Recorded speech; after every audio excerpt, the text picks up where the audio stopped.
Close all the stuff, no electronic things, right? Nothing. And if you don't,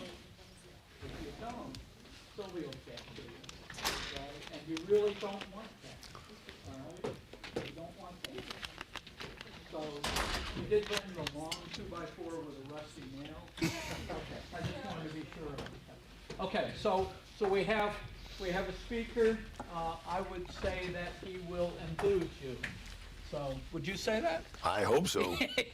Better. Good. You're going to self-introduce, I will do that, yeah. Can you hear me okay? Is it working? Yes, no? Kevin, are you up? Yeah, we're good. Okay. We good? Okay. Yep. All right, yeah, I will go one better. I have vulcanized rubber I'll throw at you if I see a, how's that? No. I got a quarter that says you won't do it. I used to keep a foam one at my desk, and I'd threaten to, and sometimes I would throw it and scare the guys. But, well, glad to be here today. My name's Joe Battista, and I am a 1983 graduate of the Smeal College of Business. Actually, that's a little confusing because I started working in 1982 and came back and finished my degree. We were on the old term system back then, and so I was able to get a leave of absence from work and be able to come back. And I actually started working for the Pittsburgh Penguins. Any Penguins fans here? Time's game. You don't know what time the game is tonight? Oh my goodness. What time? I'm not taking it. Come on, somebody. I think it's at 8 o'clock. 8 o'clock. All right. So, but anyway, that was my first job right out of college. Was working for my hometown team, the Penguins. Thought I had the greatest job in the world. Did that for 3 years. Start to realize real quickly that the only people that make money in pro sports are the players and the agents. Okay, and some of the highest level executives. The rest of us were really working for peanuts. It was fun, I will say that. And so my degree is in marketing, and then I was lucky enough to again come back here in 1987 to coach what was then the Icers, the club team for hockey, and I ran the old Greenberg ice rink. In between there, when I was working for the Penguins, I got involved in USA Hockey and got a chance to meet some pretty cool people back in the day. How many of you have seen the movie Miracle? All right, Herb Brooks was a mentor. Bob Johnson, who was the head coach of the Penguins when they won their first Stanley Cup, was a good friend. And I was very lucky because it was those connections that led to a lot of the other things that went on. So I'm not really here to talk to you about technology, really. I'm here to talk to you about the other side of the equation, the people, and what you have to do to set yourself up for success when you're looking for a job, when you're trying to decide what your career is going to be. Okay? How many of you know exactly what you want to be when you grow up? Go ahead, Professor. Tell it. I'm going to retire. There you go. I'm with you. Okay, it's not too far. I'm starting to show my experience. But you have an idea, right? Like you have a little bit of an idea where you're heading. If you don't, look in the mirror and figure out that you got to start somewhere, right? And I'm going to talk about that. I even brought props. Okay, I'm going to show you some things here that hopefully will help you. I call this pragmatic passion. I'm a pretty shy guy. I think you can tell that, right? Okay. I have a PhD in BS. And I'm here to entertain to a certain extent, but I'm also seriously here to help. We all need mentors. How many of you have ever mentored somebody? Anybody? Okay. Best way to learn something is to teach it to somebody else. Okay. Seriously, that's the best thing to do. Everybody in life needs a mentor and needs to be a mentor. Take nothing else away from today. I'm going to get to that in just a second, but go back to my career path for a second. When I was working in marketing for the Penguins, but I was coaching the junior Penguins, I got bit by the coaching bug. All right, I had no intention of leaving Penn State and really thinking I was going to be a coach. Okay, it was like, it was over there, like, yeah, I might be able to do that, but I didn't really think it was possible. So I had to come up with some options, and was lucky enough to get to do it. Coach the junior Penguins, only because the head coach got transferred, and they needed somebody to temporarily come and start running the practices. 3 years later, I was still the coach, right? And that's how it happened. Funny, right? Sometimes things just work out. And I coached at Kent State University. I coached at Culver Military Academy, which is out in the middle of nowhere in Indiana near Notre Dame. You might have heard of the Steinbrenner family that own the Yankees. Hal Steinbrenner, who's the president of the Yankees, I had him in a leadership development class that I taught. Okay, those little connections, you never know when they're going to come back to help you. Frito-Lay, the Lay family, all went to school there. Gannett newspapers, they all went to school. Guarantee you had never heard of Culver Military Academy till now, but not a bad place to go and see if I can't get them up to varsity status and get a new arena built. And he says, oh, and you think my dream is crazy. All right, well, guess what? Both our dreams came true. It took a while, but it happened, okay? And I'm going to talk a little bit about that. So after I came back to Penn State, I told my mother at that time, I'm going to give this 5 years. This was 1987. I'm going to give it 5 years. If I can get the program up to varsity status and get a new rink built, I'll stick around. If not, I'm out of here. I'll change careers. I'll do what I got to do. All right. Well, then I met that young lady sitting in the back, wave Heidi. That's my wife. Okay. And there went my plans. Okay. We knew each other as undergrads. She wouldn't give me the time of day. Said she had to wait until I matured. I keep asking her, how's that working out? So, but at any rate, we got married. We had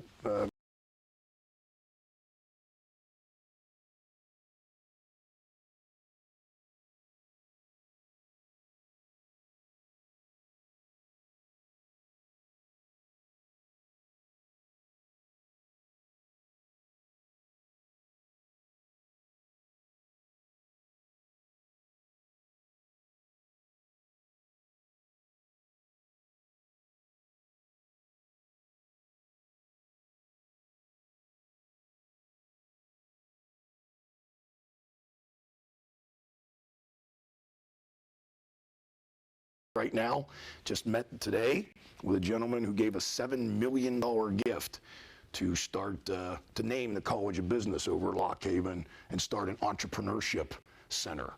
Okay, that's pretty cool to be a part of all those sorts of things. So, at any rate, it's kind of come full circle. I'm still in the people business. That's what I do. All right, and one of the things I'm going to say here is, if you don't learn anything else from this talk, you gotta care. When you wake up in the morning, all right, you gotta have a purpose. All right, what do you don't just get up and go through the motions. All right, there's a lot of people who, are 80 years old, okay, and they have, really haven't lived. Do you understand what I'm saying? And so I'm going to talk about, from a pragmatic passion perspective, you got to have dreams, all right? You got to understand that they're not always going to come true. They may take longer than you want, okay? But they can happen if you got a plan.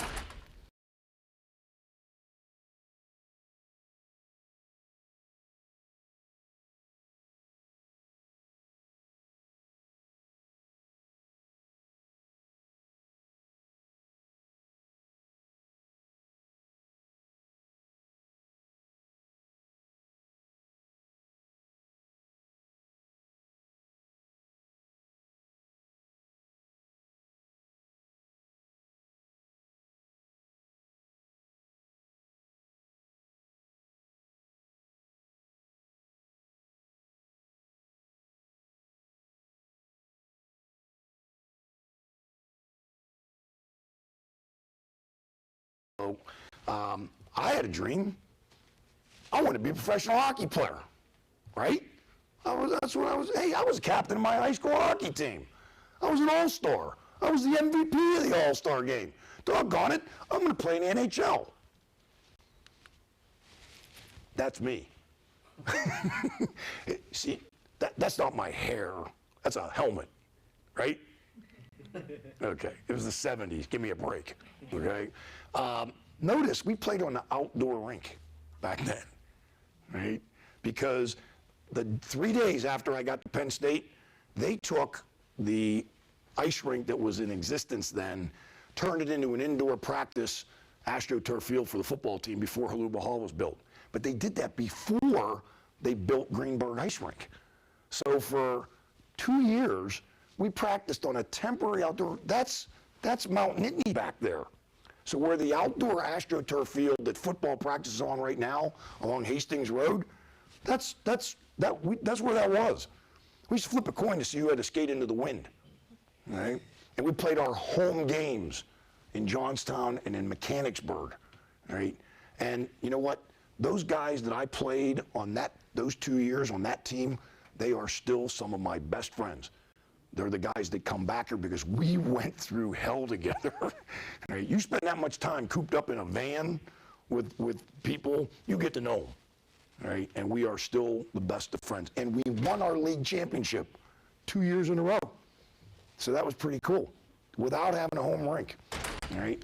Anyway, those of you that were in my last discussion, I know some of you are in here, you're not allowed to answer this, right? Must be fair. So, talked about the dream. I wanted to be an NHL hockey player. So here's some reality to that. What do you think the 700 represents? Anybody? Players in the league. Players in the league. You know, I like people that aren't afraid to you get a Sabres pin. I don't know if you're a Sabres fan or not, but you're going to get a Sabres pin for that, okay? Yeah, that's the number of jobs there are in the NHL, 700. Now, is that in the United States? Is it in North America? No, that's in the world. There are 700 jobs in the NHL in the world. Now, we could say pretty much the same thing about football, basketball. So, you know, it's somewhere in it. We know what that number is. You can define that number, right? What's the 3.4? Take a guess. Doesn't hurt to guess. What do you think that represents? Average career length. Average length of a career, okay? So, you get the hockey puck, all right? Now I can't threaten to throw it at anybody. But you know what? I still have another one up here. Okay, so, yeah, that's the average length of a career. The 5,200 you're probably not going to get.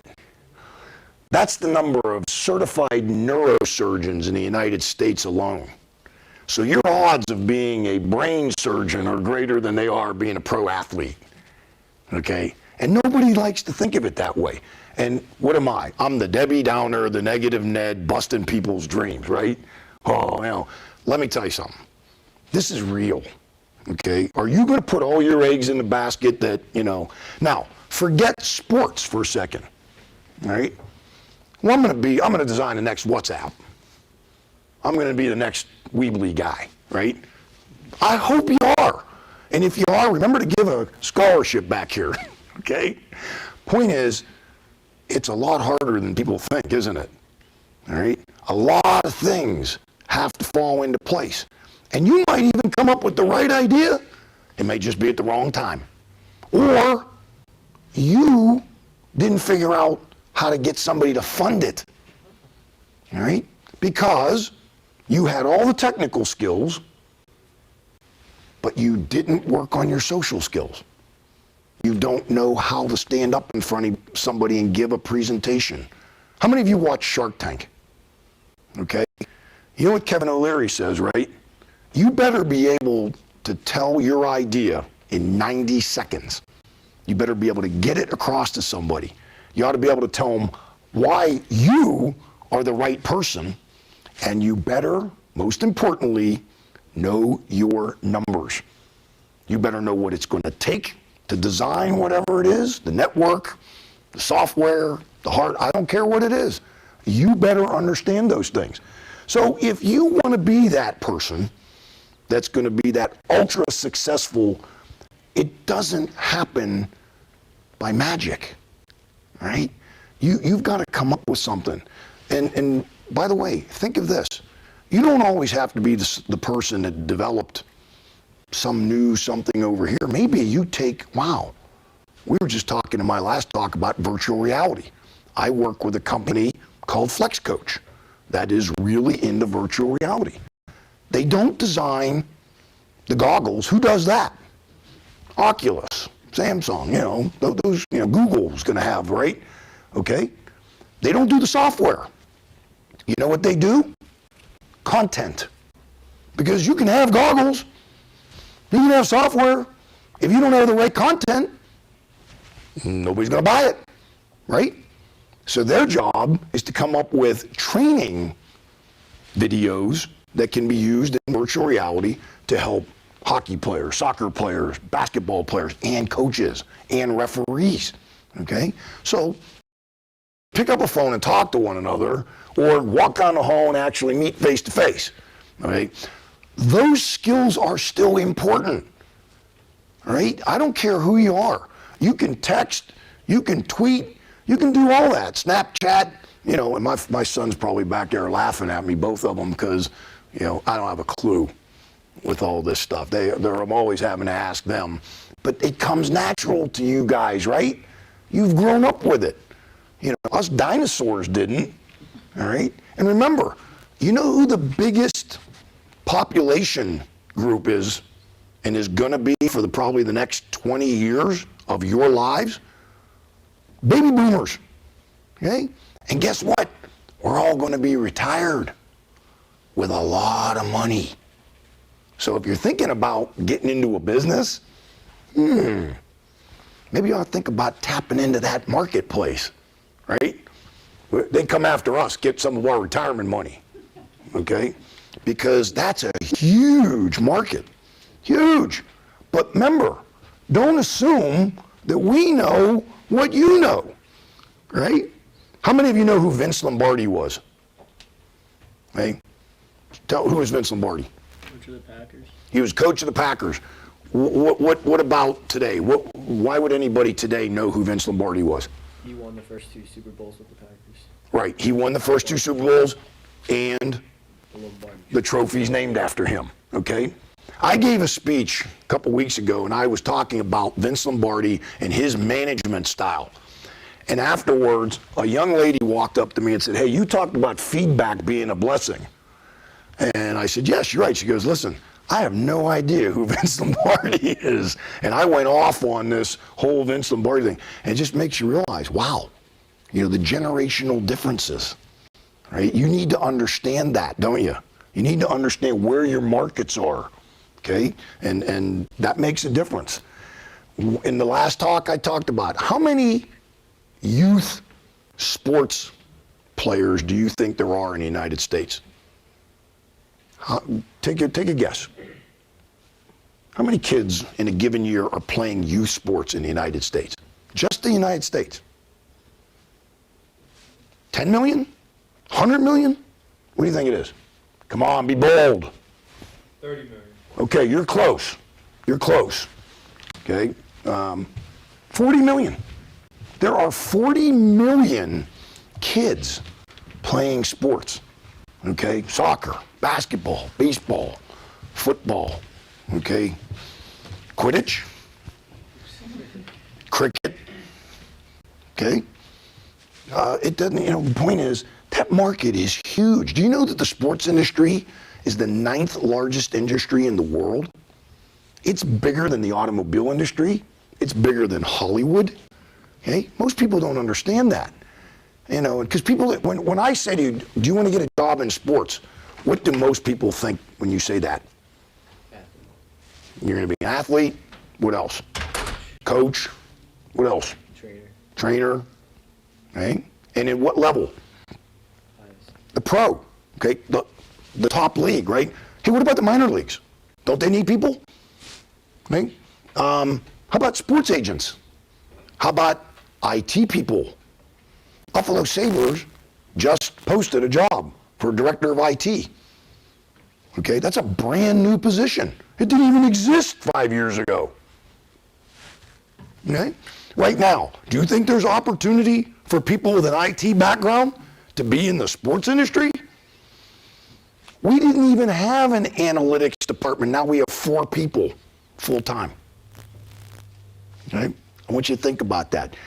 Peek around the corner. Find out what's coming. All right, those are important things as you're trying to figure that out. Okay, so some of the books that I brought up here are ones, and I know books are passé, right? And you're probably reading them on your Kindle or your iPad or whatever, and okay, maybe you read those 140 character books, right? I'm just kidding. Now, point is, there are still a lot of books. This one was written in 1959. You can still buy this. It's in like its 20th edition. Okay, mine's been read a few times. Okay, most of what Dr. Schwartz says in here is relevant today. Okay, it's about vision. All right, it's about understanding markets. It's about understanding people. Okay, and these are books you need to read. You can't just sit and study, the technical side of things. All right, I'm big on conferences. I just came from the C-suite conference in Boston. All right, some of the biggest, brightest, most innovative C-level executives were there, led by Jeffrey Hazlett. Okay, and this was women in leadership in IT. All right, now I know again some of you were in my other talk, but I'm glad to see there's this many women in this class. There aren't enough women in IT, okay? And it's only a matter of time before the jobs are gonna start opening up that are for the best qualified person, all right? We're getting there. I know it's not there yet, but we're getting there, okay? Question was asked of me in the last session, well, what advice would you give a young lady that wants to be in STEM type, I said, be bold, be a trailblazer. Don't ever be the victim, be the victor. Okay, don't let somebody else tell you you can't do this or you can't do that. If you walk into an interview and you prove to somebody, I don't care if you're male, female, what your religion is, I don't care where you're from, if you can show value added, you're gonna get a job, okay? And hopefully we're getting to the point where people understand that talent, you got to get the best talent, right? By the way, talent is not singular, right? You need to be well-rounded. How many of you would dread having to stand up and do what I'm doing right now for a living? How many of you would hate to do that? Oh, come on now. Yeah, look at, you know what? You're a brave soul. See that? I got somebody back there willing to admit it. You know that 85% of people would rather die than give a speech in public?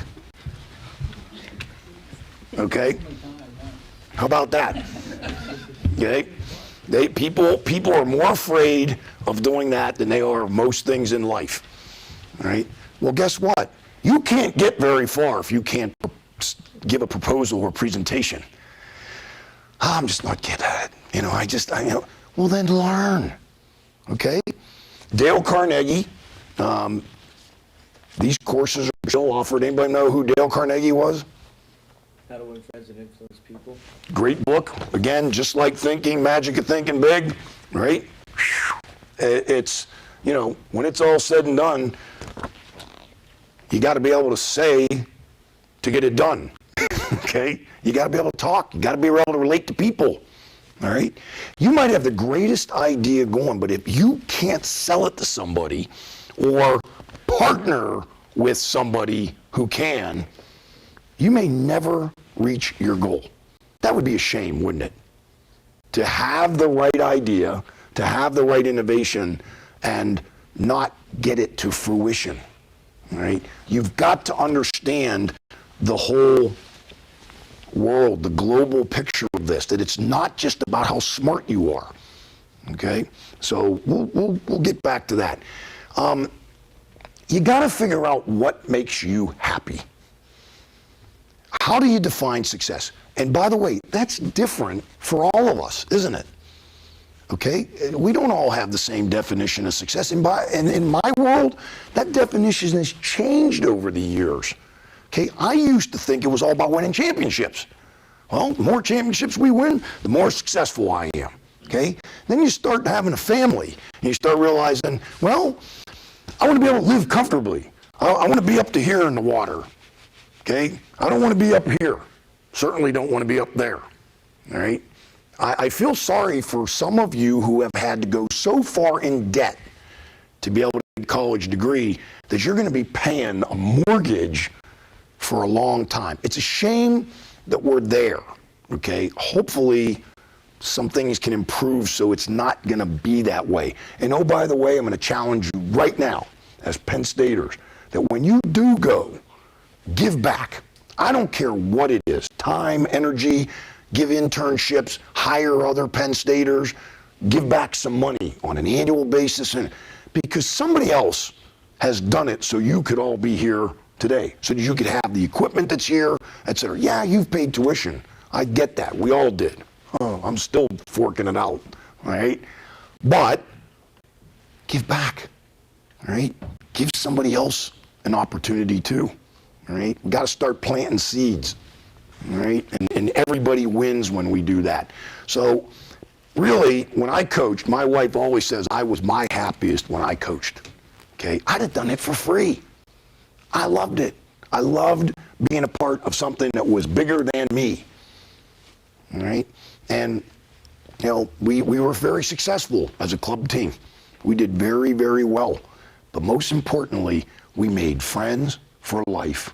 When one of my former players' fathers passed away, I was so moved at the number of guys who made it back to the funeral. And it was in the week between Christmas and New Year's.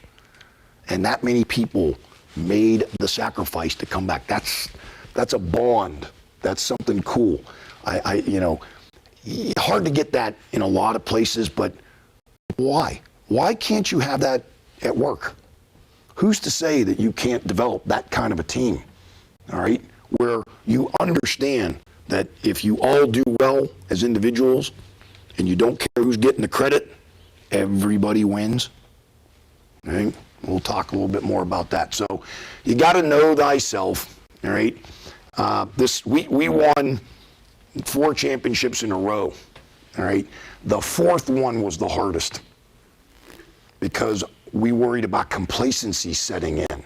I looked at the senior class. They had never lost a game in the national tournament. They didn't know how to lose. Okay, but then that senior year, I kept thinking to myself, we got to guard against them letting in those thoughts that, I've got 3 championship rings. Who cares if we get another one? And, you know, maybe right when you need them to step up, okay, they weren't ready to do it or didn't mean enough to them.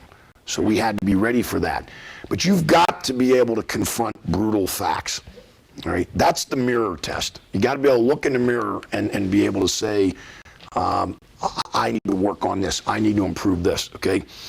Improvise, adapt, and overcome. You know, don't go to a boss with problems unless you have at least 2 potential solutions. Do yourself a favor. Your bosses will love you forever, okay? Your partners, your teammates, right? If all you do is bitch, we're going to put you in bitcher's corner, okay? Right? Misery loves company. You know, this is wrong with the company. If I was in charge, okay? How about saying, instead of that, saying, hey, you know, guys, this morale's just not great right now. I was thinking if we did this and this, maybe things would get better. Or maybe you've got an idea to improve efficiency, whatever it might be, okay? Go about it in a positive way, all right? So everybody matters. Great book. Hey, Bob Chapman, right? Everybody matters. You're not better than anybody else, okay? The best CEOs know who the people are that are cleaning the floors and making the coffee and everything. You know, we used to call it management by walking around. All right, getting to know. If you sit up in the ivory tower, if you're behind your computer and that's all you do, you're never going to be as effective as a leader as you could be, or a business person, especially if your goal is to be an entrepreneur. Right? You have to develop people skills. You have to. All right? So take care of that team of yours. If you're the team leader, you're the coach, the mentor, you know, mentor over boss. Always consider yourself a mentor, not a boss. The day you start getting too big for your britches and you know it all, and you're looking down at your employees, I guarantee you that's the start of problems for your organization. All right? I always look at it, if I'm the team leader, my job is to give my team members what they need to succeed. Okay? So if you take that attitude into whatever you're doing, all right? I learned a long time ago, don't be the smartest person in a room. That's pretty easy for me. All right? But in seriousness, you want to surround yourself with people that are smarter than you. All right? I always say, C's hire D's. B's, and I was a solid B, hire A's. Remember that. C's hire D. Why? Why do you think that is? Why do C's tend to hire D's? They're threatened. They don't want people smarter than them in the company. They want to see profit. They want to see projects get accomplished. Are going to surround themselves with people smarter than them. All right, so that things can get done. All right. I know professors looking at this and going, okay. Can you see that? I don't know if those of you in the back can see it. This was the spring of 1982. I sat down in my room and said, all right, what do I want to do with my life? Okay? This happens to be my hockey route. I kept it for whatever reason. I have no idea why I saved this. The sheet is actually yellow at this point. It was originally white. It's now turned yellow. That's how old it is. And I had a corporate one. All right? But I sat down one day and said, all right, what are my opportunities here? I can go to pro, minors, or NHL. I go to college. All right? And let me show you what I did. So my first job was in the NHL. And I was a marketing rep and a salesperson. Okay? I was really close to going back and get my MBA at Duquesne while I was working for the Penguins. Okay? Well, I got bit by that coaching bug. I jumped over here. Okay? Then it was, all right, well, was I going to get my degree in sport admin or MBA? Okay? Well, I went into sport management. Well, guess what happened to me? I got a job before I finished my master's, which I never finished. Okay? I said, I got this job opportunity. I'm going after it. Okay? That's when I went to Culver. It was a good move. Well, met a lot of great people who still remain part of my network. Okay? All right, so then I was like, all right, so what am I going to do next? All right, well, then I became a coach at the college level. Then I became the head of the Nittany Lion Club. Anybody know what the Nittany Lion Club is? You're Penn Staters and you don't know what the Nittany Lion Club is? Take a guess. What do you think the Nittany Lion Club does? Get together and sing? Get together and drink? What do you think? It's the largest booster organization in the NCAA. Raises about $17 million a year for the athletic department. Okay? So I was I was called an executive director. In most schools, it's an assistant athletic director level. So there I was in that position. All right, then I jumped over to the business side. I went back and was a major gift fundraiser at the College of Business. All right? And while I was there, that's when the whole Pagula gift happened. Okay? So how many of you have been in Pagula Arena? The ice arena? Okay? What do you think? I like it. I helped design it. Got it built. It was fun. All right? Pretty cool stuff. But we started talking to Mr. Pagula in 2005. That was the first conversation we had with him. It wasn't until September of 2010 that he gave us the $88 million gift, which at that time was the largest gift ever given to Penn State. Single gift. And by the way, it still wasn't enough money.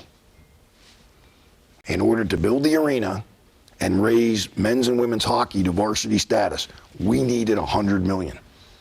All right? So we all sat around going, uh-oh, now what? Okay? And we started thinking, who can we go to? Let's think outside the box here. Who might be willing to, fill that gap? And then I said, well, I know this may sound crazy, but how if we go back to the Pagulas and make the case to them for why we really needed $100 million, not 88? Oh, that's the dumbest thing I ever heard. That's so stupid. They're never going to give us any more money. Okay, well, hey, nothing ventured, nothing gained, right? We invited them in. We made the pitch. They said, okay, don't ask me for any more. Okay, so bottom line, if you don't ask, how do you know? All right? And we ended up with 102. They gave us an extra $14 million to make that building one of the best in the country. Okay? And we're awfully proud of that. But again, you can see that there was a plan here. I gave it some real thought, what I wanted to be.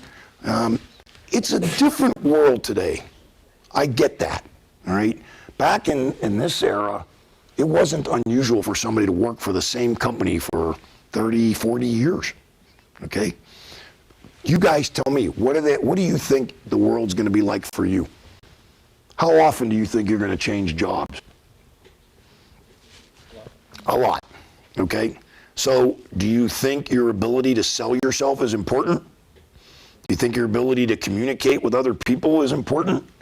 Your knowledge of how business works and how markets work is important? I don't care what your major is. You need to know these things. Okay? You need to understand money. How many of you know the Pythagorean theorem? Okay? How many of you would know how to get a mortgage right now? How many of you would know how to buy life insurance? How many of you would know how to start a 401k? Guess what? You're behind the game. All right? So I don't care how smart you are. I know an awful lot of people that made a lot of money and then lost it all because they didn't understand money. So do yourself a favor and buy a book on how to manage money. It will be one of the best investments you will ever make in your life. Okay? How to do a budget. All right? Here, a kid who was an intern for me, very bright, okay? Electrical engineering major, worked in my hockey office as a work-study kid, right? He did really well one semester, and he decided to reward himself by taking a 2-week trip to Hawaii and put it all on a credit card that was 18% was its APR. Do the math. You know how long it took him to pay that 2-week trip off? A decade. A decade. Wise use of his money? I don't think so. Okay? So, at any rate. Oops, I went the wrong way there. Okay. Goals are dreams with a deadline. All right? How many of you have goals written out right now? How many of you? Okay? Where do you have them? On my phone. On your phone. Hanging on my wall. Hanging on the wall. Who else? Who else had goals written down? Hey? I just have mine on computer file. Okay? What do you need to have goals for? You're old. That's exactly why you need them. Amen. I Okay? got things I want to do, Yeah. right? I'm still trying to decide what I want to be when I grow up. Okay? There are those of us who never want to. There you go. Life is supposed to be, on that final day, you're supposed to come screeching in a car, wheels burning, skid, come to a screeching halt, get out and go, what a ride. And then have your last check bounce. Okay? That's when you know you've lived a good life. all right? So, by the way, you gave some of that away. Don't forget that, all right? But you got to get into this action habit. You can talk all you want about your goals, your dreams, etc. Wake up and do something about it, okay? I'm telling you, I hear people talk about it. Oh, I'm going to do this, I'm going to do this, I'm going to do this. Oh, but by the way, I go out with my friends on Friday night, so I can't spend Friday night working on my goals and my dreams because, well, that's my night to go out with my friends. Okay. Well, then when you don't reach your goals and your dreams, go back and look and go, how many Friday nights, if I might have stayed at the library or gotten together with my friends for a drink and maybe, you know, a couple video games, all right, and talked about some ideas on a business. Instead, get together with your friends and talk about, hey, we're all friends. Let's try to do something together. Let's come up with some ideas. I sat down in Myrtle Beach with 3 of my best friends, and in an hour, we came up with 40 ideas on how we were going to take Big Ass. That was going to be the name of our company. Big Ass golf clubs, big ass t-shirts, big ass everything, right? And we were fired up. We had this stuff written all over the table. We were going crazy using it. And then we looked and said, damn it, somebody's already got that. So it existed. Point is, you got friends. Who says you just got to go out and just drink yourself into oblivion? How's that working out? All right? Usually not very good. Okay? I think you got to remember that this is real life. Sorry to bust your bubble, but if you really want to get things done, you got to be mature. I'm not telling you to not go out and have fun. Life is meant to be lived, right? It's a joy. You got to eat the heart of the watermelon. Smell the roses. Go out and celebrate. But when you've accomplished something, reward yourself when you did something. You're not guaranteed anything in this life, okay? And with all due respect to Mr. Bernie Sanders, okay, I don't care about you. Free college for everybody? Who's paying for it? You know who? Those of us that are paying taxes. All right? You may not understand that right now, but as soon as you start getting your 1099 and you start paying taxes, and you're going, wait a minute, I worked my ass off.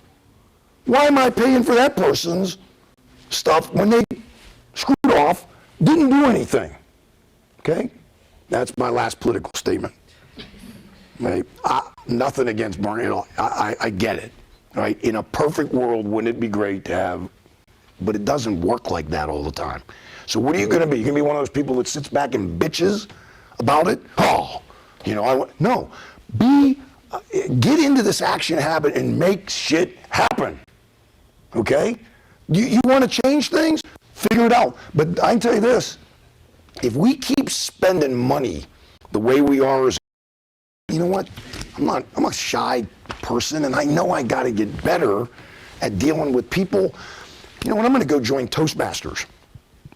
Anybody know what Toastmasters is? Anybody ever hear of it? What do they do? Public speaking. You get together with other shy people, and you work together, teaching each other how to talk to one another. Okay? It's a skill. It's no different than data. It's no different than studying. You want to get better at it, you got to practice. All right? You got to learn all the tricks to the trade.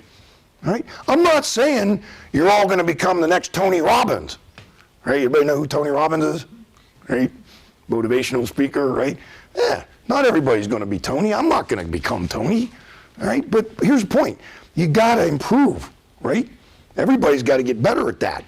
And I want you to get it down on a card. Now, if you want to put it on your iPhone, that's great. You know, your Droid, I don't care. That's great.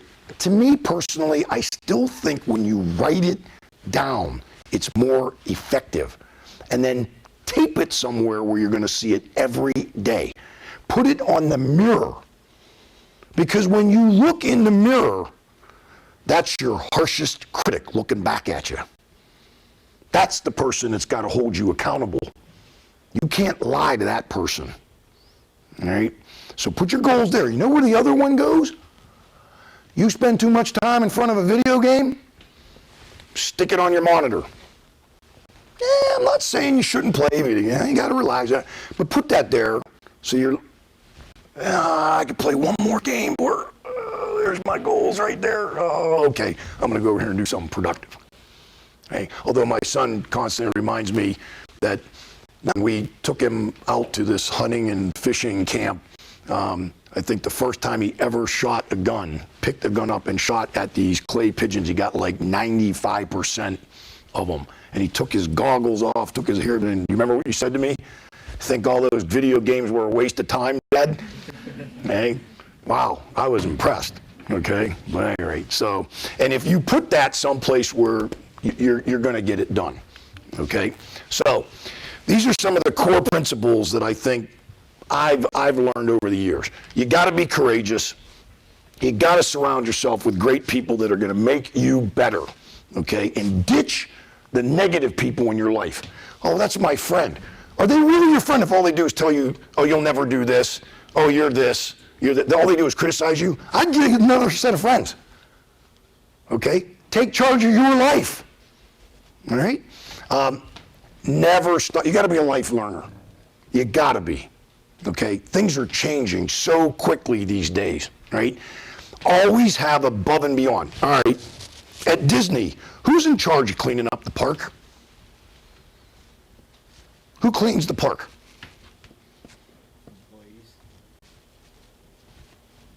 Which employees?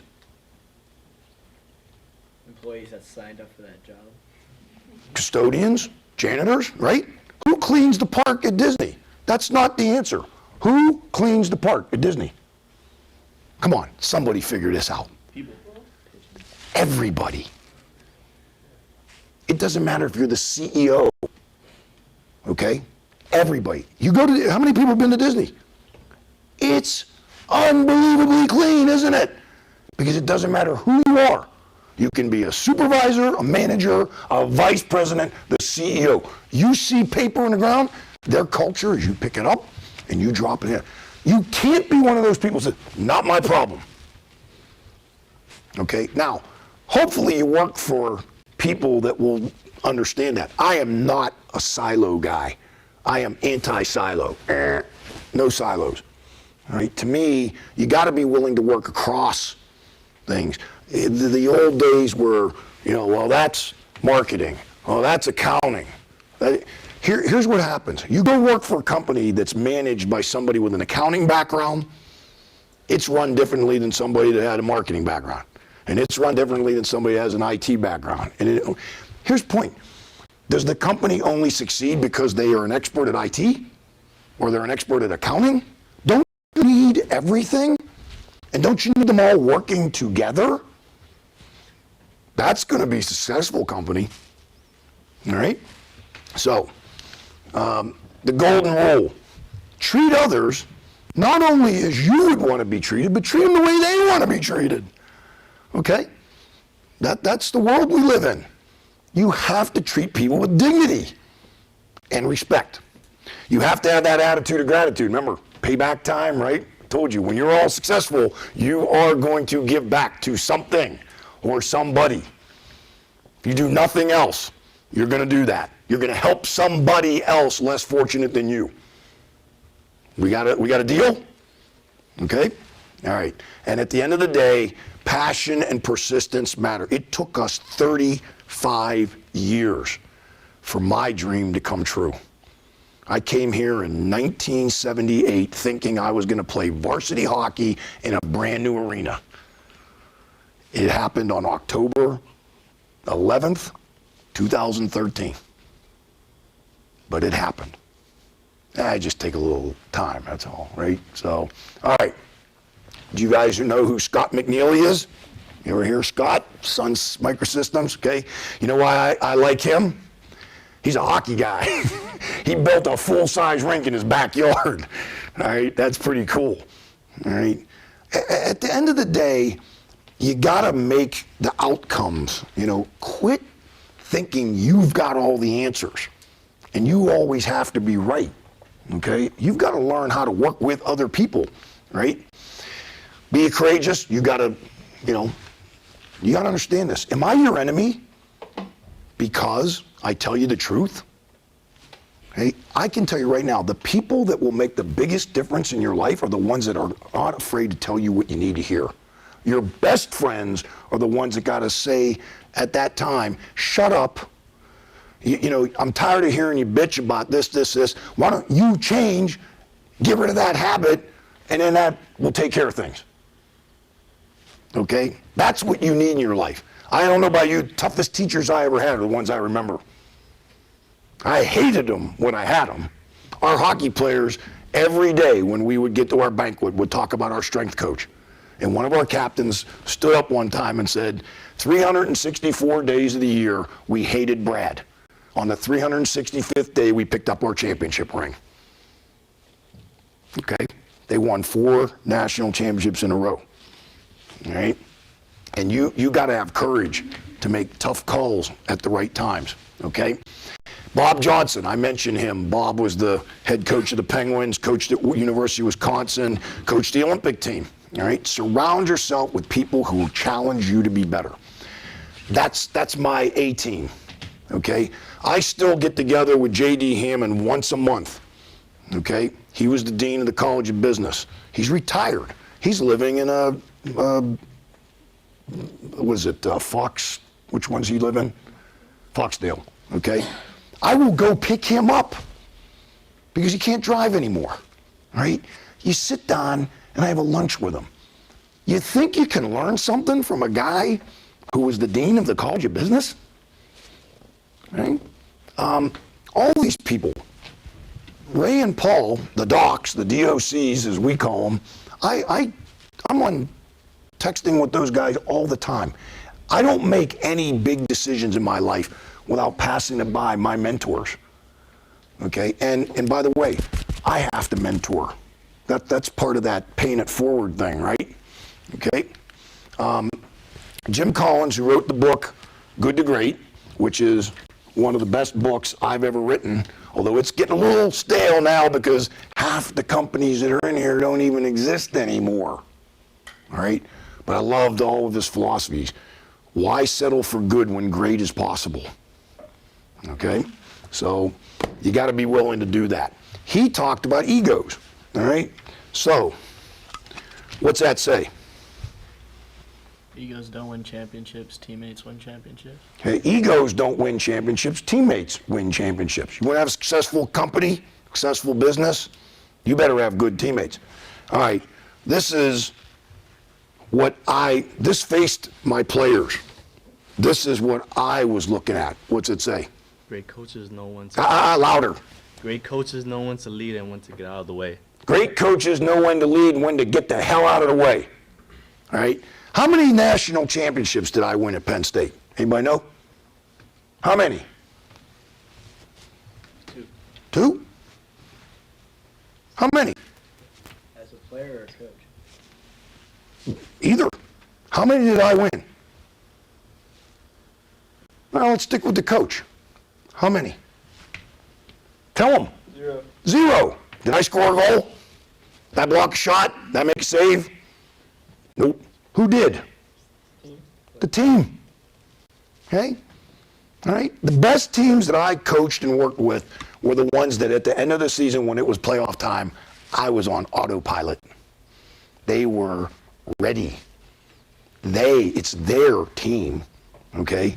If you can put your ego aside, good things will happen. My favorite trophy I've ever gotten. Does anybody know what that is? That's a horse's ass. Okay? It says, to Joba from your hockey friends. This is what the team got me when I was a senior. Because I was the president of the hockey club at that time, and I was the one always bugging them to pay their dues. All right? I've never forgotten what the message was, to not take myself so seriously at times. All right? Humility. Be humble. Okay? When I found out I was getting inducted into the Pennsylvania Sports Hall of Fame, I called up my wife. I wanted to call my dad because I knew he was going to be really proud. I called up my wife. I said, I got to call my wife, right? Heidi, I just got a call from Coach Ford. I'm getting inducted in the Pennsylvania Sports Hall of Fame. Heidi? Hello? Great. Another chicken dinner, another plaque on the wall. That's being humbled. Okay? Hey, at the end of the day, all glory is fleeting. All right? It's not about us. You know, I like the fact that we did all those things. It's the memories of those individuals. Maybe. But there comes a point where you got to say, all right, this is a little futile. we better pivot. We better adapt. We better overcome. Okay? And this gets back to that thing in the mirror in the morning. What are you willing to do more of, differently, or stop doing in your life to drive innovation, to make a change? Okay? All right. Anybody ever see this episode of Real Sports? Anybody ever heard of Coach Kelly? All right. See what he did? He studied the analytics of football. So he never punts, and he almost always onside kicks. Well, that's crazy. That's not football. That's not what, really? Okay. And he introduced rugby style. Every one of his passing plays, you've got a guy cutting underneath so that you can always lap to keep the ball alive. Yeah, but what happens if you fumble? His attitude is, so what?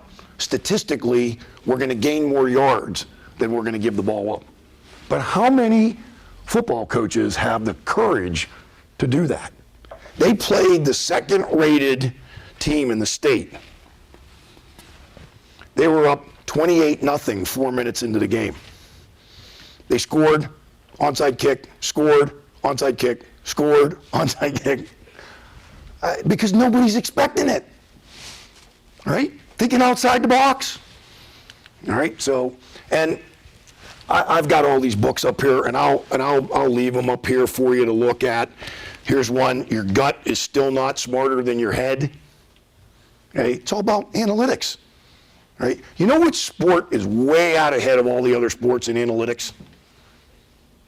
Take a guess. What sport? Do you think it's hockey? Hell no. We're in the dark ages. Soccer. Soccer is way out ahead of studying and using business concepts to run their sport. Okay? Faith popcorn. Anybody ever heard of Faith popcorn? And it's not a type of popcorn. This is really this lady's name. I want you to Google her. Go on her website. Okay? Faith popcorn. Flying into the future. She's a futurist. Okay? You know what she talks about is the next big thing that's coming with technology, wearable technology? She's looking in the mirror. It's us. We're going to have things implanted in us. You're going to be able to have a little chip inside your index finger. You want to go buy something? You're watching it on the screen. 2 days later, it's at your house. My God, you better know how to manage your money when we get to that point, right? It's kind of scary, but it's coming. Synthetic skin, right? I have a plate. I have a titanium plate in my neck right here and 6 screws, right? 5 years ago, I would have needed a steel rod for the operation I had. I have a little incision right here, right? What was it? A thimble full of blood. That's all that came out of it. I went to sleep, I couldn't feel either arm, and I was in constant pain. I woke up a new man. Okay? The technological advances that you are going to be a part of, and some of you are going to actually create and be part of teams that are going to do it. It's so exciting. The world, there has never been a greater time to be alive in the history of mankind than right now. Innovation is happening tremendously. But there's a danger in it too, isn't there? Right? Not all technology is good in the wrong hands. All right? That's where ethics comes in. All right? So make sure you read, keep pushing. All right? That's supposed to say feedback is a blessing, but I goofed. All right? You got to get people out of their comfort zones. You can't be afraid to make mistakes. Listen to me. If you're ever a manager or an owner of a company, CEO, When somebody makes a mistake, do not punish them. Okay? It's not a mistake, it's experience. Okay? Right? You've all heard the story about Thomas Edison, right? He had like 1,200 ways that the light bulb didn't work. People say, you were a failure. No, it just took 1,201 ways to get the right answer. Okay? Persistent. Okay? And check your ego in at the door. You gotta go above and beyond. All right? This takes courage, by the way, right? To be able to look somebody in the eye, especially yourself in that mirror test, and be able to be honest with yourself. And at that moment, are you going to be willing? Okay? Quick story. We're trying to meet Mr. Pagula. The president calls up and says he can't make the trip with us. He's going to meet us on the second half of a trip. We're going to tour some other arenas. Mr. Pagula was so mad that the president didn't think it was important enough to spend the whole day with him. He said, trip's off.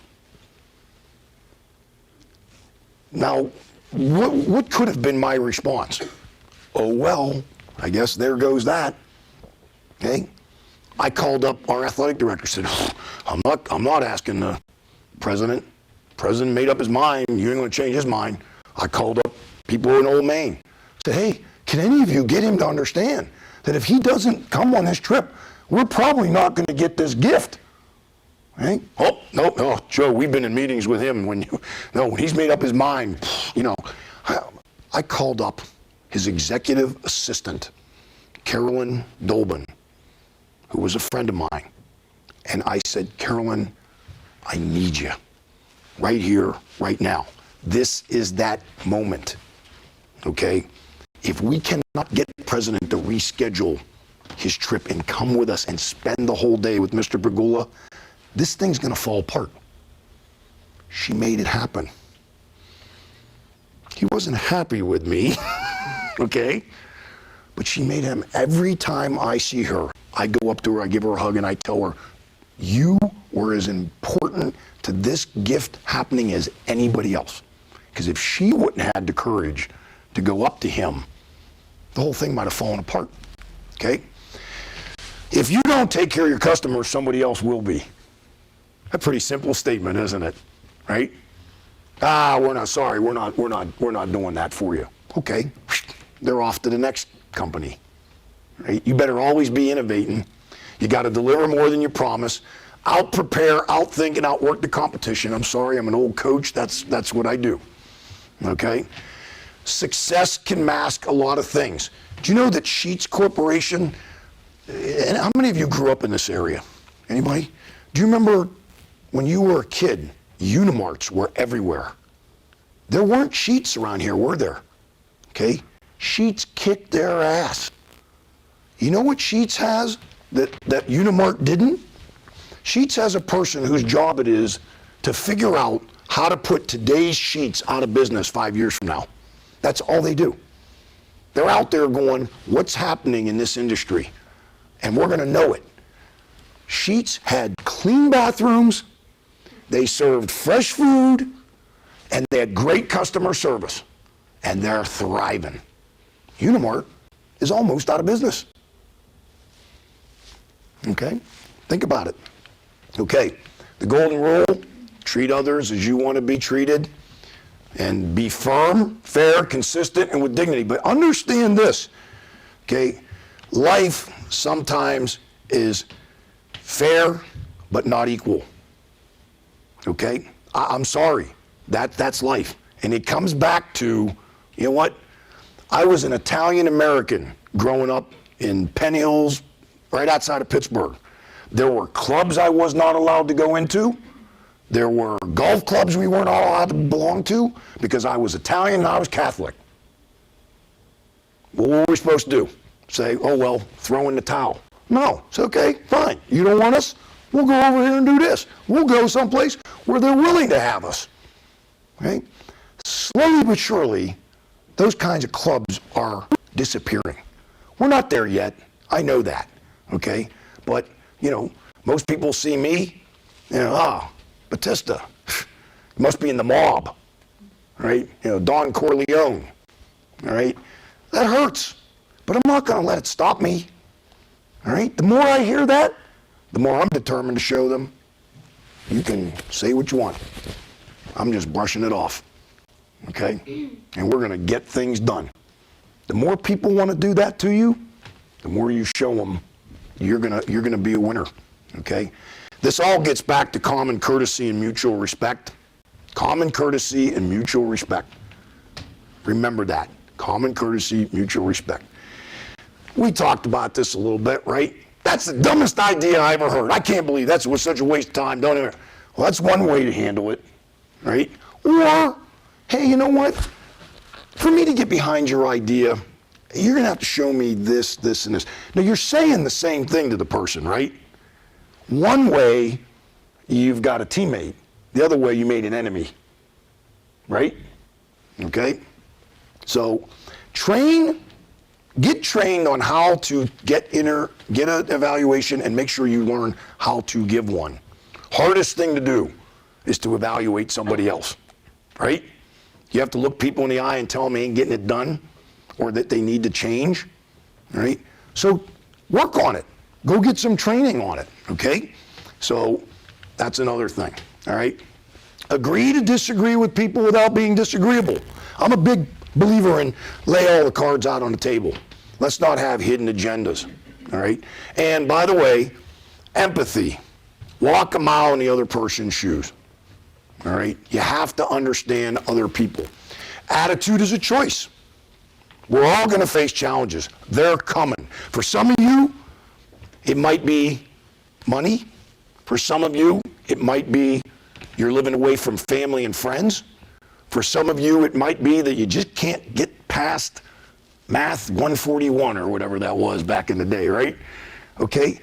I don't care what it is. We all face challenges. How you respond to that is going to be just as important as anything else. All right? No such thing as a problem, just a temporary setback. Okay? That's the attitude you have to have. Okay? And when you wake up in the morning, what do you say? Oh, crap. I got to walk across campus to Walker Building. You know, oh, crap. I got this going on. You know what? Do you listen to pump-up music or do you listen to sad music? You don't think that makes a difference?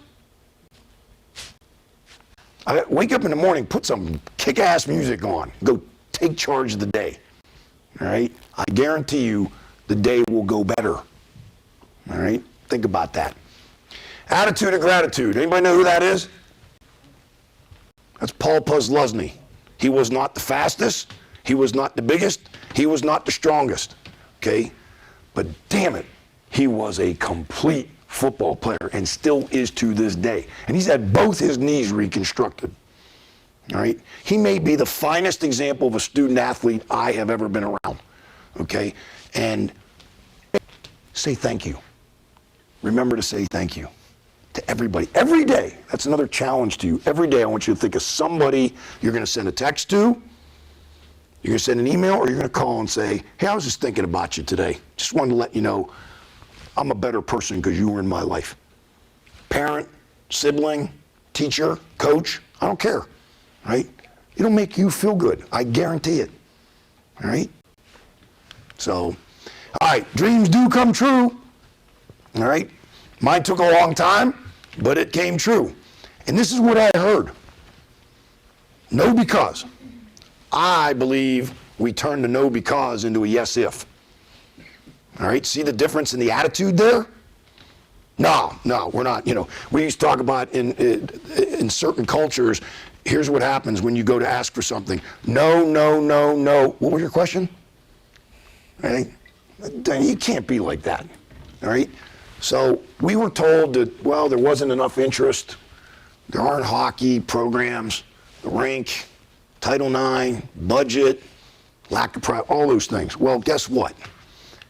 If you have passion and you're willing to work hard and you're willing to be persistent and you're willing to push the envelope, go get the help that you need for things, anything is possible. all right?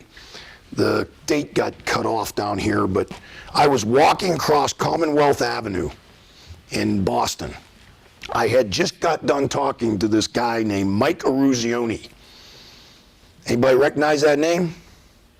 What did he do? Scored a game-winning goal in 1980. Against the Russians, right? Miracle on Ice. Have you ever seen the movie Miracle? He was the captain of the Team USA when they pulled off what is today still the greatest upset in all of team sports. You had a bunch of college kids beat the best professional team in the world. The Russians had just beaten the NHL All-Stars, thumped them, and this group of college kids won. I left Mike, said, well, Mike, shook his hand, thanks for giving me a tour of their arena. I'm going to hopefully hear from Terry Pegula pretty soon. As I'm walking across Commonwealth Avenue, I get a text. Just signed agreement. It's a great day for hockey in Happy Valley. Okay?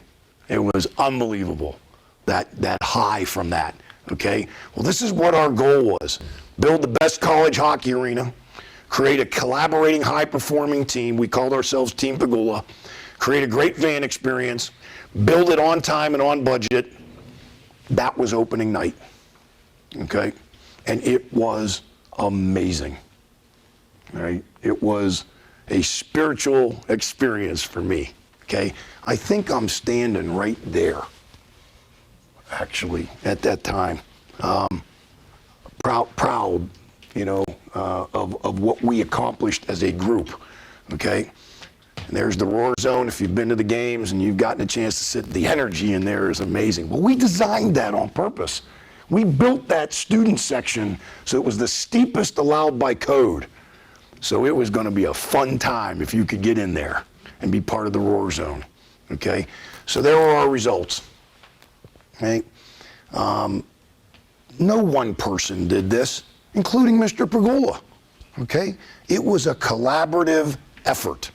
It took a lot of people to make this happen, and we've had nothing but great experiences.